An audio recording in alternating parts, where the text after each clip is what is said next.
Hi students, today we are going to see the lecture number 6 from the chapter work and energy. आपण हा जो chapter सुरू केलाय work and energy, त्याचं 6वं lecture आपल्याला आज पाहिजे. In this particular chapter what we have seen till now, आतापर्यंत आपण काय पाहिलं? We have seen what is the formula for work done. Work done equal to force into displacement. तो आपण फॉर्म्युला या ठिकाणी पाहिला. वर्क डन इक्वल टू काय सांगा? फोर्स इंटू डिस्प्लेसमेंट और work done equal to F into S into cos theta. हा formula कधी वापरायचा? हा फॉर्म्युला कधी वापरायचा? When the force and displacement are in the same direction then we have to use this formula. आणि if the force and displacement are not in the same direction then we have to use this formula. बरोबर, ठीक आहे. पहा लक्ष, या ठिकाणी लिहितो मी force and displacement. Force and displacement are in same direction. हे जर सेम डायरेक्शन मध्ये असतील तर हा फॉर्म्युला तुम्हाला वापरायचा आहे. आणि इफ फोर्स अँड काय सांगा डिस्प्लेसमेंट आर नॉट इन काय सांगा same direction, right, then we have to use this formula. Right, ठीक आहे. तर अशा पद्धतीने दोन फॉर्म्युला आपण त्या ठिकाणी पाहिलं. नंतर वर्क डनचं युनिट पाहिलं आपण, जूल आणि अर्क. वर्क डनचं युनिट काय सांगा? जूल आणि अर्क. हे लक्षात ठेवा. इफ द काय सांगा जूलची व्याख्या पण मी तुम्हाला सांगितली होती. तुम्हाला थोडंसं क्लिक करतोय मी, मला बाकीच्या टॉपिककडे जायचंय. जूल म्हणजे काय? What is mean bye 1 joule work? If the force of काय सांगा 1 Newton causes the displacement of 1 meter in the body, then the work done is said to be 1 joule. जर 1 न्यूटन फोर्स लावल्यामुळे जर एखादी body 1 मीटरने displace होत असेल तर त्या ठिकाणी 1 जूल कार्य झालं असं मानलं जातं. पहा, if the force of 1 newton applied on the body displaces the body in by 1 metre then the work done is said to be काय सांगा 1 जूल. ही आपली एसआय सिस्टीम मध्ये डेफिनेशन झाली. आता जूल आणि अर्क मध्ये रिलेशन पाहिलं आपण. 10⁻⁷ अर्क इक्वल टू 1 जूल असतं. हे आपण त्या ठिकाणी पाहिलं. वर्क डनचे 3 प्रकार असतात: positive work done, negative work done आणि झिरो वर्क. म्हणजे if the force and displacement are in the same direction then theta equal to 0 then the work done is positive. If the force and displacement are opposite to each other theta is 180 work done is negative. आणि if the force and displacement are perpendicular to each other then theta equal to 90 and work done is काय सांगा 0. तर अशा सगळ्या गोष्टी आपण त्या ठिकाणी पाहिल्या. हे सगळं आपलं झालं. आता त्यानंतर आपण एनर्जी नावाचा टॉपिक सुरू केला. What is mean by energy? The capacity to do work is called as energy. हे मी तुम्हाला सांगितलं. एनर्जीचे डेफिनेशन एकदम सिंपल आहे. The capacity to do work is called as energy. Energy वेगवेगळे प्रकार पडतात: chemical energy, nuclear energy, sound energy, solar energy, light energy. ज्या काही वेगवेगळ्या प्रकारची एनर्जी त्या ठिकाणी सापडते. Mechanical energy. तर we are interested to see mechanical energy in detail in this particular chapter. आपल्याला या चॅप्टर मध्ये मेकॅनिकल एनर्जी डिटेल मध्ये शिकायची आहे. मेकॅनिकल एनर्जीचे 2 प्रकार पडतात: कायनेटिक एनर्जी आणि काय सांगा पोटेन्शियल एनर्जी. कायनेटिक एनर्जी आणि potential energy. What is mean bye kinetic energy? The energy possessed by the body due to its motion is called as kinetic energy. And what is mean by potential energy? The energy possessed by the body due to its position, configuration, structure is called as काय सांगा potential energy. कळतं सर्वांना? Kinetic एनर्जीचा formula काय? तर kinetic एनर्जीचा formula असतो पहा, kinetic energy is equal to 1/2 mv² is the formula for kinetic energy. हा formula आपण पाहिला. पोटेन्शियल एनर्जीचा फॉर्म्युला काय पाहिला आपण? mgh is the formula for potential energy. याचे डेरिव्हेशन्स पाहिले आपण, आहे की नाही? हे सगळंचे सगळं म्हणजे कालपर्यंत आपण एवढा सिलेबस जो आहे, मी जो आता तुम्हाला कंटिन्यू सांगितला, तर तो जो सिलेबस आहे तो कालपर्यंतच्या लेक्चर मध्ये आपण पाहिलेला आहे. तर आज आपल्याला आजच्या आपल्या टॉपिककडे जायचंय. The name of the topic is काय सांगा ट्रान्सफॉर्मेशन ऑफ एनर्जी. याचं इंट्रोडक्शन जे आहे हा टॉपिकचं, हे मी कालच केलं होतं तुम्हाला, की ट्रान्सफॉर्मेशन एनर्जी कॅन बी ट्रान्सफॉर्ड. वेगवेगळ्या प्रकारची एनर्जी आपल्याला सापडत असते. Different types of energy. आता आपल्याला जी लाईट पडते, ट्यूब लाईट पासून जी लाईट आपल्याकडे येते, it is also the energy. It is the solar energy और लाईट एनर्जी. आपण जेव्हा एखाद्या साऊंड मधून साऊंड ऐकतो त्यावेळी it is the sound energy. ती सुद्धा एनर्जी एक प्रकारची. येतं लक्षात? ठीक आहे. मला काय सांगायचं तुमच्या लक्षात आहे का? Sound energy, light energy, heat energy, nuclear energy, chemical energy, these are the different forms of energy. हे सगळे एनर्जीचे वेगवेगळे प्रकार आहेत. सगळे एनर्जीचे प्रकार. एनर्जी फक्त एकाच रूपात सापडत नाही, एनर्जी वेगवेगळ्या स्वरूपात सापडते आपल्या सभोवताली. लक्षात, हे लक्षात घ्या. ही जी एनर्जी असते ना, आपल्या गरजेनुसार आपण एका प्रकारच्या एनर्जीचं रूपांतर दुसऱ्या प्रकारच्या एनर्जीमध्ये करतो. जसं की मी तुम्हाला सांगितलं, आपल्याला आपण लाईटचं कनेक्शन घेतो एमएससीबी कडनं, बरोबर की नाही? पण लाईटचं कनेक्शन घेतलं, एमएससीबी आपल्याला कोणत्या प्रकारची एनर्जी प्रोव्हाइड करते? Electrical energy. Electrical energy is provided by MSCB to us, right ना? मग आता मला सांगा, लाईटच्या जे काय ऑफिस आहे किंवा त्यांचं जे काही हे असणार आहे संस्था, त्याच्याकडून आपल्याला इलेक्ट्रिक एनर्जी प्रोव्हाइड केली जाते. त्या इलेक्ट्रिकल एनर्जीचं रूपांतर आपण कशात करतो? आपण फॅन लावला, आपण मेकॅनिकल मध्ये कन्वर्ट केलं, फॅनचा यूज करून हे गॅजेट वापरलं. फॅन हे गॅजेट आहे. मग फॅन नावाचं गॅजेट इलेक्ट्रिकल एनर्जीचं रूपांतर कशात करतं सांगा? मेकॅनिकल मध्ये करतं. ट्यूबलाइट नावाचं जे गॅजेट आहे, गॅजेट म्हणजे इलेक्ट्रिकल डिव्हाइस, बरोबर, वस्तू. ट्यूब नावाची जी वस्तू आहे ती काय करते, इलेक्ट्रिकल एनर्जीचं रूपांतर लाईट एनर्जी मध्ये करते, बरोबर. टेप रेकॉर्डर आपण लावलं तर टेप रेकॉर्डर नावाची जी वस्तू आहे, टेप रेकॉर्डर नावाचं जे गॅजेट आहे ते काय करतं सांगा, इलेक्ट्रिकल एनर्जीचं रूपांतर साऊंड एनर्जी मध्ये करतं. आपण जर इस्त्री लावली समजा, इस्त्री आयर्न, ते आयर्न नावाचं जे गॅजेट आहे ते काय करतं सांगा, इलेक्ट्रिकल एनर्जीचं रूपांतर कशात करतं सांगा, हीट एनर्जी मध्ये करतं, करते की नाही. आयर्न लावले तर इस्त्री लावले तर ते पण आपण त्या ठिकाणी पाहिलं. म्हणजे वेगवेगळ्या प्रकारचे गॅजेट्स वापरून, गॅजेट्स म्हणजे हे डिव्हाइसेस, वेगवेगळ्या प्रकारचे आपण डिव्हाइसेस वापरून one type of energy can B converted into the काय सांगा, another suitable type of energy. एका प्रकारची एनर्जी आपण दुसऱ्या योग्य अशा एनर्जी मध्ये कन्वर्ट करतो आणि ते आपण वापरत असतो अनेकदा. आणि लक्षात, ठीक आहे. मग याला म्हणतात कन्व्हर्जन ऑफ एनर्जी और ट्रान्सफॉर्मेशन ऑफ एनर्जी. यालाच काय म्हणायचं, ट्रान्सफॉर्मेशन म्हणजे रूपांतर. एनर्जीचं एका फॉर्म मधून दुसऱ्या फॉर्म मध्ये आपण रूपांतर करतो. Energy can be transfer easily from one form to the काय सांगा, another form, but using the particular device. वेगवेगळ्या उपकरणांच्या आधारे, डिव्हाइस म्हणजे गॅजेट, वेगवेगळ्या उपकरणांच्या आधारे आपण एका प्रकारची एनर्जी रूपांतर दुसऱ्या प्रकारच्या एनर्जी मध्ये करू शकतो. तर आपल्याला सगळ्यात फॅमिलियर एनर्जी कोणती, इलेक्ट्रिकल एनर्जी. ती आपण वेगवेगळ्या फॉर्म मध्ये डेव्हलप करतो की नाही. मग आता चला आपण इलेक्ट्रिकल एनर्जीचं एक्झाम्पल घेऊयात आणि how the electrical energy is converted into the काय सांगा, different forms using the different devices. तर वेगवेगळ्या डिव्हाइसचा उपयोग करून इलेक्ट्रिकल एनर्जी कशी वेगवेगळ्या रूपांमध्ये कन्वर्ट केली जाते ते आपल्याला काय करायचं सांगा आता पाहिजे. येते लक्षात, ठीक आहे. चला आपण सुरुवात करूया आपल्या टॉपिकला, ट्रान्सफॉर्मेशन ऑफ एनर्जी. काय टॉपिक नाव आपल्या, ट्रान्सफॉर्मेशन ऑफ एनर्जी. चला पहा, आता मी या ठिकाणी एक इलेक्ट्रिकल एनर्जी घेतो. पहा लक्ष, एकदम सिंपल अशा प्रकारचे कन्सेप्ट मी या ठिकाणी घेणार आहे. पहा एनर्जीचं काय सांग, इलेक्ट्रिकल एनर्जी ती कसे कन्वर्ट करणार आहे वेगवेगळ्या फील्ड मध्ये. पहा लक्ष द्या का सर्वांनी, लक्ष. कोणती एनर्जी, इलेक्ट्रिकल, ELE,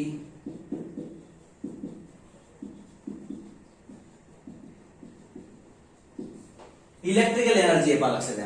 आता इलेक्ट्रिकल एनर्जी आपण कशात कन्वर्ट करू शकतो, पहा वेगवेगळ्या फॉर्म मध्ये. आपण हीट मध्ये कन्वर्ट करू शकतो. Electric energy can be converted into the काय सांगा, हीट एनर्जी.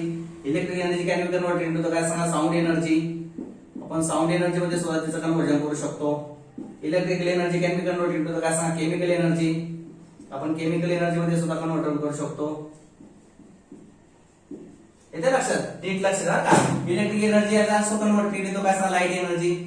आपण पाहिले इलेक्ट्रिक एनर्जीचं रूपांतर कशा करतो, लाईट एनर्जी मध्ये सुद्धा करू शकतो, लाईट एनर्जी. ठीक आहे. Electric energy is also converted to the mechanical energy. Mechanical energy. सांगायचा मुद्दा असा की इलेक्ट्रिकल एनर्जी आपण वेगवेगळ्या फॉर्म मध्ये काय करू शकतो सांगा, कन्वर्ट करू शकतो. असं वेगवेगळे फॉर्म मी त्या ठिकाणी घेतले. आता पहा, इलेक्ट्रिकल एनर्जी हीट मध्ये कन्वर्ट करायची असेल तर आपल्याला काय करायला लागेल सांगा बरं. आपण आपल्याकडे जे एमएससीबी कडून इलेक्ट्रिकल एनर्जी येते हीट मध्ये कोणत्या इन्स्ट्रुमेंटच्या आधारे कन्वर्ट करतो, कोणतं डिव्हाइस वापरतो. येस, अगदी बरोबर. आयर्न, इस्त्री वापरतो किंवा हीटर वापरतो, माहिती आहे सर्वांना, आयर्न किंवा काय सांगा हीटर. तर हीटर किंवा आयर्नचा यूज करून we can convert electric energy into काय सांगा, हीट एनर्जी. करतो की नाही सर्वांना, येते लक्षात सर्वांच्या. तर आयर्न वर काय सांगा, एक मिनिट मला थोडस हे करू द्या. Iron, sorry, okay. पहा कुठला, आयर्न ऑब्लिक काय सांगा, हीटर. तर आयर्न किंवा हीटरचा यूज करून मी काय करू शकतो सांगा, electric energy can B convert into काय सांगा, हीट एनर्जी. इलेक्ट्रिकचं रूपांतर आपण हीट मध्ये करू शकतो. तर त्या सर्वांना, ठीक आहे. आता मला हीट एनर्जीचं रूपांतर कशात करायचं सांगा, इलेक्ट्रिकल मध्ये करायचे. कशाचं, हीट एनर्जीचं रूपांतर मला कशात करायचं सांगा, इलेक्ट्रिक मध्ये करायचे. तर मला या ठिकाणी कुठलं डिव्हाइस वापरायचं, तुमच्या ऐकिवात असेल थर्मोकपल नावाचं तुम्ही डिव्हाइस वापरा. Thermocouple, thermocouple. It is a device with the help of which. Thermocouple म्हणजे काय असेल मी तो थोडक्यात सांगणार आहे. आता तो आपला टॉपिक नाही, आपला त्या विषयांतर होईल, पण थोडक्यात असं सांगतो. पारक्षा, two different metals have the different resistances. दोन वेगवेगळे रेजिस्टन्स, दोन मेटल घ्यायचे. पालक समजा हे एक मटेरियल आहे, हे एक मटेरियल आहे. पालक साहेब, ही एक कंडक्टर, हे एक कंडक्टर आहे. हे दोघं इथं जोडायचे, हे याला जोडायचं असं दोन वायर जोडायचे एकमेकांना. आणि दोन वायर जोडल्यानंतर हे जे हा जो जॉईंट आहे ना, हा जॉईंट, हा अलीकडचा हा जॉईंट काय करायचा, वेगळ्या टेम्परेचर मध्ये ठेवायचा. आणि हा जॉईंट जो वेगळ्या टेम्परेचर मध्ये ठेवायचा. या जॉईंटचं टेम्परेचर वेगळे घ्यायचं, ह्या जॉईंटचं टेम्परेचर वेगळे घ्यायचं. आणि मग असं केल्यानंतर काय होतं की ह्या सर्किट मधून काय होतं, आता करंट व्हायला सुरुवात होते. तर याला म्हणतात काय, म्हणजे थोडक्यात आपण काय केलं, टेम्परेचरचं रूपांतर, हीटचं रूपांतर कशात केलं सांगा, इलेक्ट्रिसिटी मध्ये केलं. त्याला म्हणतात थर्मोकपल. तर हे थर्मोकपलची कन्सेप्ट आहे, तो आपला भाग नाही सिलेबसचा, मी जस्ट माहिती म्हणून सांगितलं. तर थर्मोकपलच्या आधारे तुम्ही हीट एनर्जीचं रूपांतर कशात करू शकता, इलेक्ट्रिकल. जसं electrical can be converted to the heat, तसं हीट सुद्धा तुम्हाला इलेक्ट्रिकल मध्ये कन्वर्ट करता येते. फक्त तुमच्याकडे प्रॉपर डिव्हाइस पाहिजे, योग्य तो डिव्हाइस असेल तर तुम्ही ते करू शकता. चला दुसरं, साऊंड एनर्जी. पहा लक्ष द्या. तर तुम्हाला सर्वांना माहिती आहे, पहा लक्ष द्या, sound energy, electrical energy is converted to the sound energy. कशा प्रकारे, लाऊडस्पीकर एकदम सिंपल एक्झाम्पल तुमच्या परिचयाचं. लाऊडस्पीकर काय करतो? लाऊडस्पीकर कन्वर्ट काय electrical energy into the sound energy. वायरच्या मार्फत तो सिग्नल त्याला जातो कोणाला? लाऊडस्पीकरला. आणि तो सिग्नल वायरचा सिग्नल जो इलेक्ट्रिकल सिग्नल आहे त्याचं रूपांतर साऊंड सिग्नल मध्ये करतो आणि आपल्याला आवाज ऐकायला येतो. येतो की नाही? याचा अर्थ electric energy is converted to the काय sound energy with help of loudspeaker. लाऊडस्पीकरचा उपयोग करून आपण इलेक्ट्रिकलचं रूपांतर साऊंड मध्ये करू शकतो की नाही आरामशीर. आणि याच्या उलट उदाहरण जर आपल्याला म्हटलं तर मायक्रोफोन. आपल्या फोनला मायक्रोफोन आहे. आपला साऊंड जो आहे तो साऊंडची एनर्जी त्या फोन मध्ये जाते. That energy is converted to the electrical energy. It is send to the tower आणि टॉवर दुसऱ्या मोबाईलला ती पाठवतो. म्हणजे याचा अर्थ आपण साऊंड क्रिएट करतो. साऊंडचं रूपांतर इलेक्ट्रिकल मध्ये मायक्रोफोन करतो. आपल्या फोनचा मायक्रोफोन काय करतो? ही जी साऊंड आपण क्रिएट केलं त्याचं इलेक्ट्रिकल सिग्नल मध्ये रूपांतर करतो की नाही? मायक्रोफोन जे उदाहरण पाहा, मायक्रोफोन काय करतो सांगा? साऊंड एनर्जी रूपांतर इलेक्ट्रिकल एनर्जी मध्ये करतो. मग मायक्रोफोन नीट लक्षात घ्या. Loudspeaker converts the electrical energy into the sound energy and on the other side on the opposite way sound energy is converted into the काय electrical energy with the help of microphone. तर मायक्रोफोनच्या आधारे साऊंडचं रूपांतर तुमचं electrical मध्ये होऊ शकतं. चला तिसरी कन्सेप्ट आपण या ठिकाणी केमिकल एनर्जी. पहा लक्षात सेकंडरी सेल जे असतात पहा लक्षात. सेकंडरी काय सांगा? सेल. तर हे काय करतात सांगा? इलेक्ट्रिकलचं रूपांतर कशात करतात सांगा? केमिकल मध्ये करतात. इलेक्ट्रिकल एनर्जीचं रूपांतर कशात करतात सांगा? केमिकल मध्ये करतात. आणि आता याच्या उलट जर आपण लक्षात झालं पहा लक्षात, तर या ठिकाणी केमिकलचं रूपांतर इलेक्ट्रिकल मध्ये कोण करणार सांगा? Primary cell. हा आता प्रायमरी सेल सेकंडरी सेल काय करतात पहा? इलेक्ट्रिकल इज कन्वर्टेड टू काय सांगा? Chemical energy. उदाहरण सगळे इलेक्ट्रोलिटिक सेल असणार ना इथं लागलं थोडक्यात इलेक्ट्रोलिटिक सेल. इलेक्ट्रोलिटिक सेल ज्या सेलमध्ये आपण इलेक्ट्रिसिटी घडवतो पहा. एखाद्या इलेक्ट्रोलाइट मधून करंट पाठवलं तर त्याच्यातले दोन आयन वेगळे होतात. त्याला इलेक्ट्रिसिटी म्हणतात माहिती ना? इलेक्ट्रोलिटिक सेल काय करतात? इलेक्ट्रिकल रूपांतर कशात करतात सांगा? केमिकल मध्ये करतात. आणि याच्या उलट प्रायमरी सेल म्हणजे काय? आपण जे सेल वापरतो ना घरात, बॅटरीचा सेल, आपण जे एव्हरेडीचा, निओचा, निप्पॉनचा सेल आणतो की नाही मार्केटमधून, ते सगळे कोणते सांगा? Primary cell. कोणते? Primary cell. कळते सर्वांना? लक्षात सर्वांच्या? लिथियम आयनचा सेल हे आपल्या बॅटरीतल्या गाड्यातले हे सगळे सेल कोणते सांगा? Primary cell. तर प्रायमरी सेल काय करतो? केमिकल. त्याच्यात केमिकल भरलेले. आपल्या जो एव्हरेडीचा सेल आहे त्यात केमिकल भरले. त्या केमिकलचा उपयोग करून आपण लाईट तयार करू शकतो की नाही? त्याच्या दोन टोकाला वायर जोडली की आपण बल्ब म्हणा काही छोट्या छोट्या गोष्टी लावू शकतो की नाही? मी केमिकलचा उपयोग इलेक्ट्रिकल मध्ये केला पण त्या आपल्या प्रायमरी सेल मध्ये. मी घरात जे बटन एव्हरेडीचे वगैरे सेल लावतो आपण ते सेल सगळे कोणते सांगा? Primary cell. व्होल्टेज सेल असेल राईट ना, अशा प्रकारचे सेल असतात. हा ठीक आहे, प्रायमरी सेल. कळते सर्वांना? ठीक आहे. चला आता पुढे पहा लक्षात. Light energy. Electrical energy is converted to काय सांगा? लाईट. पहा इलेक्ट्रिकलचं रूपांतर लाईट मध्ये कोण करतं? बल्ब केले की नाही? इलेक्ट्रिकलचं रूपांतर इलेक्ट्रिक एनर्जी बल्ब मध्ये पाठवली की बल्ब काय करतो? त्याचं लाईट मध्ये कन्वर्जन करतो. Electric energy is converted to काय सांगा? लाईट एनर्जी और इलेक्ट्रिक एनर्जी इज ट्रान्सफॉर्म बरोबर ठीक आहे to the light energy which will help काय सांगा? बल्ब और काय सांगा? ट्यूब.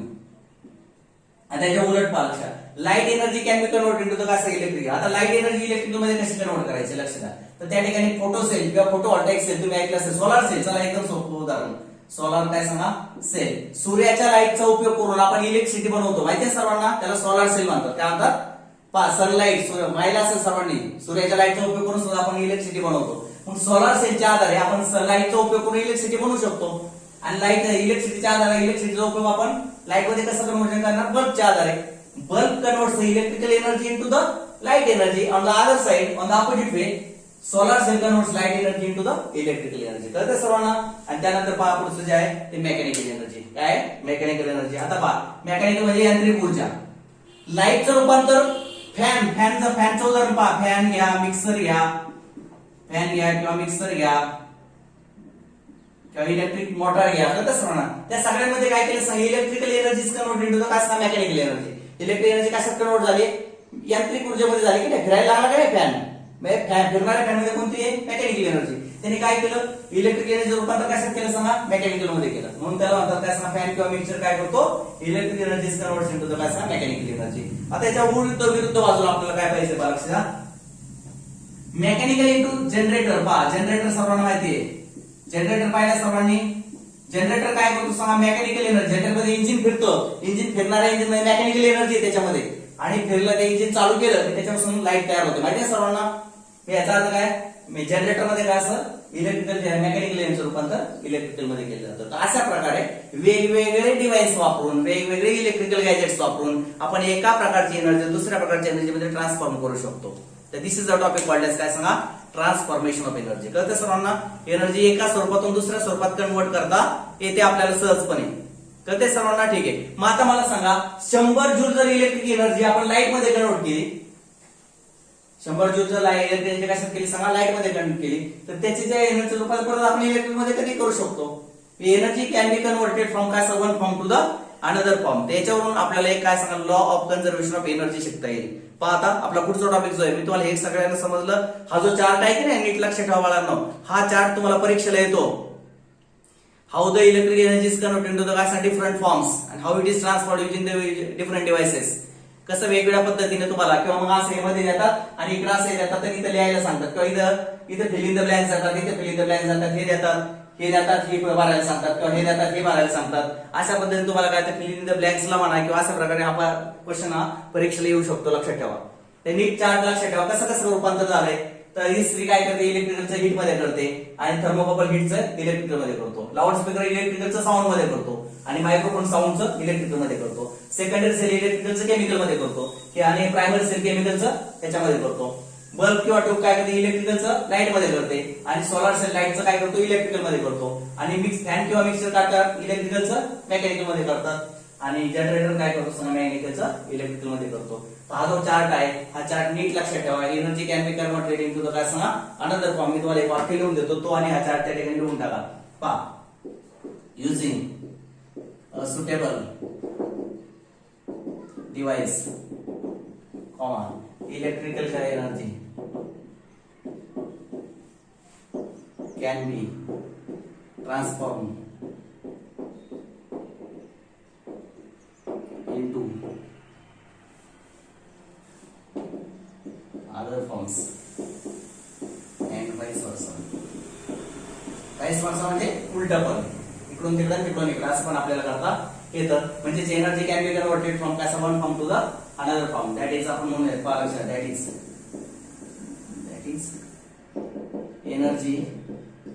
energy can be काय सांगा converted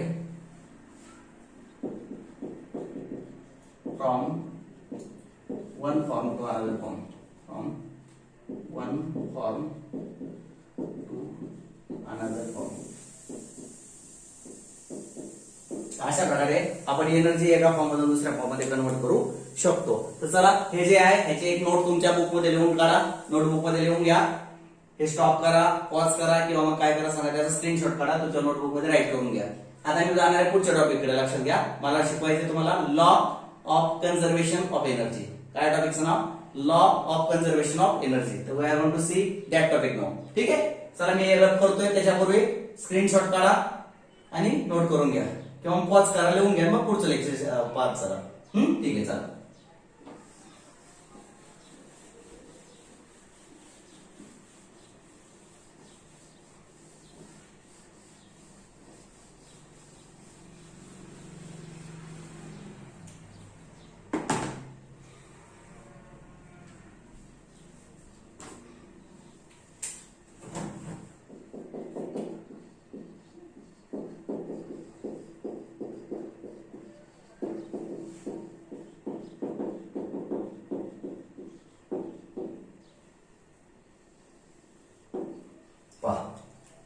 आता आपण जो टॉपिक शिकवायला घेतलाय त्याचं नाव आहे law of conservation of energy. Conservation conserved राहणे म्हणजे काय सांगा स्थिर राहणे. If there is no gain और no loss in any quantity then we can say that quantity is conserved. जर एखाद्या क्वांटिटीमध्ये गेन पण होत नसेल आणि त्याचा लॉस पण होत नसेल तर we can say that quantity is काय सांगा कन्झर्व्ड. कन्झर्व्ड म्हणजे संवर्धन करणे. संवर्धन राहील म्हणजे त्याच्यामध्ये लॉस पण नाही आला आणि गेन पण नाही झाला म्हणजे जतन केले थोडक्यात ती क्वांटिटी. कन्झर्वेशन म्हणजे एनर्जी कन्झर्वेशन म्हणजे ऊर्जा अक्षयतेचा नियम. ऊर्जा एनर्जी मीन्स व्हॉट ऊर्जा एनर्जी कन्झर्वेशन बरोबर ठीक आहे. If the quantity if the energy do not gain और do not loss energy loss पण होत नाही आणि गेन पण होत नाही. मग काय सांगायचं ह्या लॉला हा लॉ असं सांगतो पहा लक्षात घ्या की Wien one type of energy convert into the another type. जेव्हा एका टाइपची एनर्जी आपण दुसऱ्या टाइप मध्ये कन्वर्ट करतो कळतं सर्वांना ठीक आहे. तेव्हा मला सांगा आता समजा गृहीत धरा आपल्याकडे एलईडी स्पेक्ट्रम लाईट आली एमएससी कडून कोणती एनर्जी आली आपण सांगा, इलेक्ट्रिकल एनर्जी आली.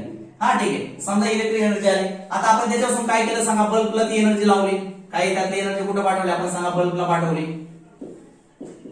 ठीक आहे, बल्ब त्या ठिकाणी लागला. मला सांगा इलेक्ट्रिक एनर्जी जी आहे, बल्बने जर समजा 10 जूल एवढी एनर्जी खर्च केली असेल, तर इकडे जर इलेक्ट्रिक एनर्जी आपली 100 जूल असेल तर 100 जूल पैकी किती राहणार आहे, 10 तिकडे खर्च झाला तर किती शिल्लक राहणार आहे, 90. म्हणजे एका प्रकारची एनर्जी जर इथे अपियर झाली तर तेवढीच एनर्जी इथे डिसअपियर होणार आहे. आणि ही 90 त्याच्यात कन्वर्ट झाली, फक्त कन्वर्ट झाली, तिथं तयार झाली का, निर्माण झाली का एनर्जी नाही, फक्त घेतली 100 पैकी 10 जूल कशात कन्वर्ट झाली, लाईट एनर्जी मध्ये कन्वर्ट झाली. समजा उरलेली, समजा इकडे काय केलं, फॅन लावला आपण एखाद्या, काय लावलं सांगा, फॅन लावला. त्या फॅन मध्ये काय सांगा 50 जूल फॅनला लागले असं गृहीत धरा. आपण इस्त्री लावली या ठिकाणी, आयर्न लावली गृहीत धरा करता. ठीक आहे, आयर्न असं गृहीत धरा, आयर्न त्याच्यामध्ये 40 जूल गेली. तर मला सांगा जर हे 100 जूल एनर्जी असेल तर त्यातले काय सांगा 10 जूल, 50 जूल, 40. म्हणजे ज्यावेळेला हे सगळं आपण चालू करू तेव्हा ही 100 जूल काय होणार, डिसअपियर होणार आहे. इथं 0 एनर्जी शिल्लक राहणार आहे. म्हणजे जेव्हा एका प्रकारची एनर्जी दुसऱ्या प्रकारच्या एनर्जी मध्ये कन्वर्ट होते तेव्हा या इथली एनर्जी कमी होणार आणि तिकडे ती दिसणार, फक्त स्वरूप बदलणार आहे. पण एनर्जी लॉस पण होत नाही, एनर्जी गेन सुद्धा होत नाही. फक्त इथे 100 होते तर ते या स्वरूपात दिसायला सुरुवात होणार तुम्हाला. आलं लक्षात? म्हणजे हा जो लॉ आहे तो आपल्याला काय सांगतो, energy neither be created nor be lost. Energy create सुद्धा होत नाही, लॉस सुद्धा होत नाही. तुम्हाला वाटेल ही 100 लॉस झाला, लॉस नाही झाला, तो it is transferred into the another form. ती फक्त वेगळ्या स्वरूपात दिसायला झाली. मग ही संपली का, संपली नाही. It is just converted from one form to the काय सांगा, अनदर फॉर्म. म्हणजे energy neither be created nor be lost, it can be converted from one form to the काय सांगा, अनदर फॉर्म. कळतंय सर्वांना? म्हणजे अशा प्रकारे एनर्जी तुम्हाला क्रिएटही करता येत नाही, एनर्जी डिस्ट्रॉय सुद्धा करता येत नाही. आणि एनर्जी फक्त आपण एका फॉर्म मधून दुसऱ्या फॉर्म मध्ये काय करतो सांगा, कन्वर्ट करत असतो. लक्षात ठेवा. मग आता आपण या ठिकाणी त्याचं स्टेटमेंट लिहूयात. लक्ष द्या, पहिलं स्टेटमेंट जे आहे आपलं त्या अशा प्रकारचे लक्ष द्या. फर्स्ट स्टेटमेंट वर दुसरी, एनर्जी नायदर बी काय सांगा created nor be lost,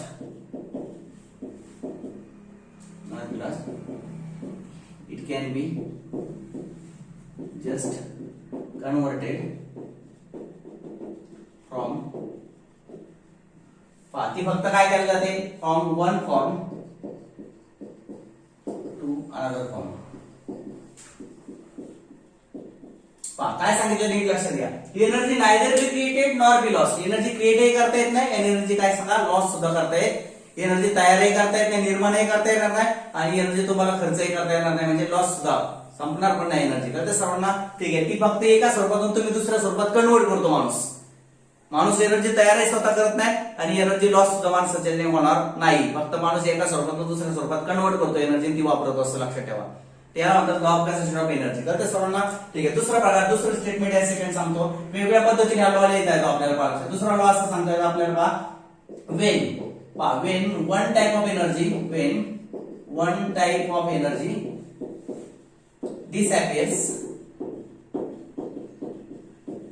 then the equivalent amount of energy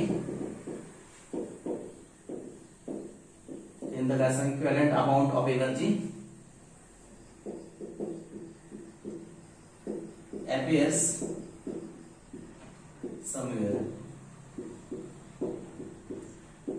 काय सांगितलं नीट लक्षात घ्या. जेव्हा एका प्रकारची एनर्जी दिसेनाशी होते तेव्हा तेवढ्याच अमाऊंटची एनर्जी दुसरीकडे कुठेतरी काय आलेली असते, तयार झालेली असते, ती दिसायला लागते. फॉर एक्झाम्पल एमएससीबी कडून आपल्याला 50 जूल आले, त्यातली आपल्याकडे 40 जूल राहिली.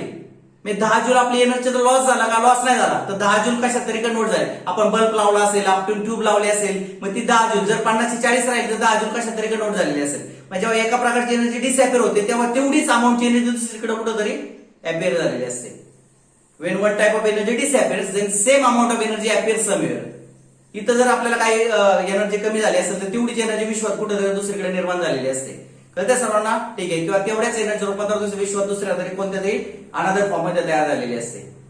म्हणून इथं सांगितलंय when one type of energy disappears, जेव्हा एका प्रकारची एनर्जी डिसअपियर होते, then the equivalent amount of energy appears somewhere. तेवढ्याच अमाऊंटची एनर्जी दुसरीकडे कुठेतरी अपियर झालेली असते. आलं लक्षात सर्वांच्या? ठीक आहे. म्हणजेच एनर्जी लॉस होत नाही, एनर्जी गेन सुद्धा होत नाही, फक्त ती एका स्वरूपातून दुसऱ्या स्वरूपात कन्वर्ट होते. ठीक आहे. एक स्वरूप तिचं डिसअपियर व्हायला दिसलं, आपलं डिसअपियर झालं, तर तेवढंच स्वरूप तुमचं दुसऱ्या कुठल्या तरी फॉर्म मध्ये अपियर झालेलं असणार, तेवढीच एनर्जी. म्हणून एनर्जी लॉस पण होत नाही आणि गेन सुद्धा होत नाही. तर या फॉर्म मध्ये लिहितात this is another statement of the काय सांगा law of conservation of energy. Third आपण असं म्हणूयात पहा लक्षात the total amount of energy, total amount of energy, total amount of energy of universe always remains constant. पहा काय तिसरं काय सांगितलंय मी की एनर्जीचे total amount of energy of the universe always remains constant. मी तुम्हाला काय सांगतोय मग धरून energy neither be created nor be lost. Energy माणसाला तयारही करता येत नाही आणि एनर्जी माणसाने संपत सुद्धा नाही. फक्त ती माणूस काय करतोय एका स्वरूपातून दुसऱ्या स्वरूपात कन्वर्ट करतोय. वेगवेगळे डिव्हाइस माणसाने बनवलेत, वेगवेगळ्या डिव्हाइस उपकरणांचा शोध लावला, माणूस फक्त एका फॉर्मची एनर्जी सेकंड फॉर्म मध्ये कन्वर्ट करतोय. फक्त माणसाला एनर्जी तयार करता येत नाही, एनर्जी संपवतो सुद्धा येत नाही, फक्त कन्वर्जन करून ती वापरत असतो माणूस. मग मला सांगा माणसाला जर एनर्जी क्रिएट होत नाही, माणसाचं एनर्जी संपत नाही, तर विश्वाची संपूर्ण एनर्जी आहे सगळ्या फॉर्म मधली एनर्जी टोटल येणार आहे ती कशी असणार आहे? कॉन्स्टंट असणार आहे. ती कमी पण होणार नाही आणि ती जास्त पण होणार नाही. माणूस फक्त ती वेगवेगळ्या फॉर्म मध्ये वापरतो पण सगळ्या फॉर्मची बेरीज किती येणार आहे? कॉन्स्टंट असणार आहे. Energy neither be created nor be lost. म्हणून total amount of energy of the universe always remains constant. कळलं सर्वांना? एनर्जी तयारही करता येत नाही, एनर्जी लॉस सुद्धा करता येत नाही. म्हणून विश्वाची संपूर्ण जी एनर्जी आहे ती कशी राहते? नेहमी कॉन्स्टंट राहते. माणूस तिला खर्चही करू शकत नाही, माणूस विश्वाच्या एनर्जीमध्ये भरही घालू शकत नाही, माणूस एनर्जी तयारही करू शकत नाही. अशा प्रकारे तिसरं आणि चौथं हाच लॉ आपल्याला असा पण मांडता येतो, it is impossible to make a machine which can work without consuming energy. पहा एनर्जी खर्च केल्याशिवाय कार्य करू शकेल असं कुठलंही मशीन माणसाला बनवता आलं नाही किंवा येणार नाही. It is impossible. हा ठीक आहे, उद्या लाईटच नाही तुमच्या घरात आणि तुम्ही फॅन आणून ठेवलाय आणि फॅन आपोआप फिरायला लागला असं करणार नाही. एनर्जीच नाही आणि मशीन कार्य करायला लागलं कधीच होऊ शकत नाही. आपोआप फॅन त्या ठिकाणी तुम्ही लगेच भूत भूत भूत म्हणून पळत सुटाल. येते लक्षात आहे? आपोआप कसा फॅन फिरेल? Without energy any machine can not work. कुठलंच वर्क किंवा कुठलंच मशीन विश्वामध्ये असं नाही की ते एनर्जी शिवाय काम करेल. कळते सर्वांना? ठीक आहे, energy without energy any machine can not work. समजा तुमच्या घरात लाईटच नाहीये किंवा तुमचं कनेक्शनच नाही, तुमच्याकडे इन्व्हर्टरच नाही, काहीच नाहीये आणि तुमची ट्यूब अचानक लागायला लागली, अचानक बल्ब लागतोय, अचानक जातोय, अचानक लागतोय, तर त्या ठिकाणी आपण फक्त भूत भूत भूत म्हणून पळू शकतो. पण असं होतं का कधी? पण असं होत नाही. कळतं सर्वांना? ठीक आहे, म्हणजे मला सांगायचे काय की एनर्जी शिवाय कुठलेही मशीन काम नाही करणार. बल्ब काम नाही करणार, फॅन काम नाही करणार, इस्त्री काम नाही करणार, तुमचं एखादी इलेक्ट्रिक मोटर असेल तर ती काम नाही करणार जर तुम्ही एनर्जी नाही प्रोव्हाइड केली तर. विदाउट एनर्जी कुठलंही मशीन काम करत नाही. लक्षात ठेवा, मशीन फक्त काय करतं? एका फॉर्मची एनर्जी दुसऱ्या फॉर्म मध्ये कन्वर्ट करतं. मशीन स्वतः एनर्जी तयार करत नाही कधी. फॅन काय करणार आहे? फक्त इलेक्ट्रिकल एनर्जीचं रूपांतर मेकॅनिकल मध्ये करणार आहे. फॅन स्वतः एनर्जी तयार करतो का? नाही करत. हे लक्षात घ्या. एनर्जी फक्त काय होते? Energy neither be created nor be lost. It can be just converted from one form to the another. Energy कुठलंही मशीन एनर्जी तयार करत नाही स्वतः. तुमच्या गाडीत जर पेट्रोल किंवा डिझेलच नसेल, केमिकल एनर्जी नसेल, तुमची गाडी चालणार नाही. मशीन किती तुम्ही मोठी घ्या, 10 लाखाची गाडी घ्या, टू व्हीलर किती भारीतली गाडी घ्या आणि त्यात पेट्रोलच नका टाकू, चालेल का? ती नाही चालणार. म्हणजे कुठली मशीन स्वतः एनर्जी तयार करत नाही. एनर्जी तिला द्यावी लागते बाहेरून. कळते सर्वांना? ठीक आहे, जर पेट्रोलची गाडी असेल तर पेट्रोल टाकावं लागेल, इलेक्ट्रिकची गाडी असेल तर इलेक्ट्रिक चार्जिंग करावं लागेल तिला, तरच ते चालणार आहे. म्हणून विदाउट एनर्जी कुठलंही मशीन काम करत नाही. हे त्या ठिकाणी तिसरा मुद्दा मला सांगायचा होता. म्हणून या ठिकाणी हे वाक्य ना, it is impossible to make a machine which can work without काय सांगा? कंझ्युमिंग एनर्जी. एनर्जी खर्च न करता कुठलेही मशीन काम करत नाही. अशा पद्धतीचा हा काय सांगा? चौथा. तर एकच law of conservation of energy जो आहे ना, तो मी वेगवेगळ्या फॉर्म मध्ये तुम्हाला सांगितलंय. वेगवेगळ्या स्वरूपात आपल्याला तो मांडता येतो, लिहिता येतो. Energy neither be created nor be lost. It can be just converted from one form to the another form. Energy create करता येत नाही, संपवता येत नाही माणसाला, ती फक्त कन्वर्ट करता येते माणसाला. वेगवेगळे इन्स्ट्रुमेंट कुठले मशीन जे ते फक्त एनर्जी कन्वर्ट करतं, ते स्वतः एनर्जी तयार करत नाही. म्हणून it is impossible to make a machine which can काय सांगा? Work without energy. हे दुसरं. त्यानंतर total amount of energy of the universe remains constant. कारण माणूस एनर्जी क्रिएट करत नाही, लॉस करू शकत नाही. माणूस फक्त बदलून बदलून वापरतोय, त्यामुळे विश्वाची एनर्जी स्थिर असते. आणि या ठिकाणी सांगितलं जेव्हा एका प्रकारची एनर्जी एका ठिकाणी दिसेनाशी होईल तेव्हा तेवढीच एनर्जी दुसऱ्या कुठल्या तरी ठिकाणी दिसलेली असणार आहे. तर ते सर्वांना अशा पद्धतीने we have seen the law of conservation of काय सांगा एनर्जी, राईट. ओके, तर उद्या आपल्याला फ्री फॉल नावाचा टॉपिक चेकआउट करायचा आहे. Tomorrow I will see the free fall. Today this is all about the today's lecture. हे सगळं लिहून घ्या. Okay, thank you.